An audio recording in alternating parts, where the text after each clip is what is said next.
আমাদের বিজেপির সর্বভারতীয় সভাপতি শ্রী জেপি নাড্ডাজি মহোদয়কে, যিনি আমাদের আহ্বানে সাড়া দিয়ে আমাদের এই সমাবেশে উপস্থিত হওয়ার জন্য আমি সবাইকে একবার করতালির মাধ্যমে ওনাকে স্বাগত জানার জন্য আমি বলব। আমি ধন্যবাদ দিতে চাই আমাদের দেশের যশস্বী প্রধানমন্ত্রী শ্রী নরেন্দ্র মোদীজিকে, যার মার্গদর্শনে আমরা ত্রিপুরা সরকার কাজ করে যাচ্ছি এখানে। আমি ধন্যবাদ দিতে চাই আমাদের দেশের মাননীয় গৃহমন্ত্রীজি, যিনি সময় সময় ওনার কাছ থেকে আমরা দিক নির্দেশিকা আমরা পাই। বন্ধুগণ, ৩৫ বছরের কমিউনিস্ট দুঃশাসন থেকে 2018-তে মাননীয় প্রধানমন্ত্রীজির আশীর্বাদে আমরা ত্রিপুরাবাসী মুক্তি লাভ করেছি। খুন, সন্ত্রাস, উগ্রবাদ, উগ্রপন্থীদের সৃষ্টি করার কারিগর এই সিপিএমকে সাধারণ মানুষ দেখেছে।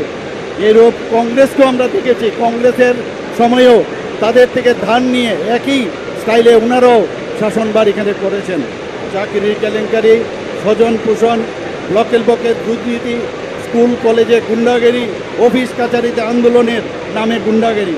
ওরা আদালত মানে না, ওরা বিচার মানে না। কিছুদিন আগে অদ্ভুত লাগলো আমার কাছে, আপনারা নিশ্চয়ই শুনেছেন, যে মাননীয় কোর্টের নির্দেশে বিলুনিয়াতে ওদের 3 নেতাকে জেলে যেতে হয়েছে। কিন্তু ওনারা কি বলছেন, ওনারা কোনো দোষ করেননি। অদ্ভুত এই অবস্থা। এর আগে আমরা দেখেছি ওনাদের এক নেতা, যিনি এমপি ছিলেন, থানা থেকে ওনাদের দোষী সাব্যস্ত ক্যাডারকে জোর করে বের করে নেওয়ার সেই বন্দোবস্ত ওরা করেছিল। আজ ওনারা গণতন্ত্রের কথাই বলেন। গত 7 বছরে ত্রিপুরার বাজেট আপনারা সবাই জানেন প্রায় দ্বিগুণ হয়েছে। 2024-25 অর্থ বছরে বাজেটের আমাদের যেটা আমরা রাখা হয়েছিল 7,800 কোটি টাকা।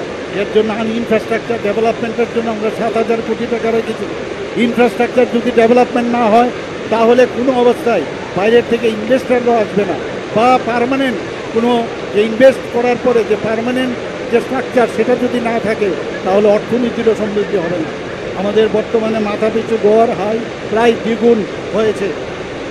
2017-18-তে ছিল 1,444,000 টাকা, 2023-24-এ 1,77,723 টাকা হয়েছে। বন্ধুগণ, জিএসডিপির কথা যদি বলি, 2023-13-14-তে ছিল মাত্র 25.5 হাজার কোটি, আর 2023-24-তে আমাদের এখানে এখন যে জিএসডিপি বেড়ে 82,008 কোটি হয়েছে। বিরোধীদের সমস্ত চক্রান্তকে অতিক্রম করে রাজ্যে এখন শান্তি প্রতিষ্ঠিত হয়েছে। বন্ধুগণ, আইন শৃঙ্খলার উন্নতি হয়েছে। এনসিআরবির যে রিসেন্ট আমাদের যে রিপোর্ট, তাতে দেখা গেছে নিচের দিক থেকে, আমি সব জায়গায় সবসময় সেটা বলি, 3য় স্থানে রয়েছে।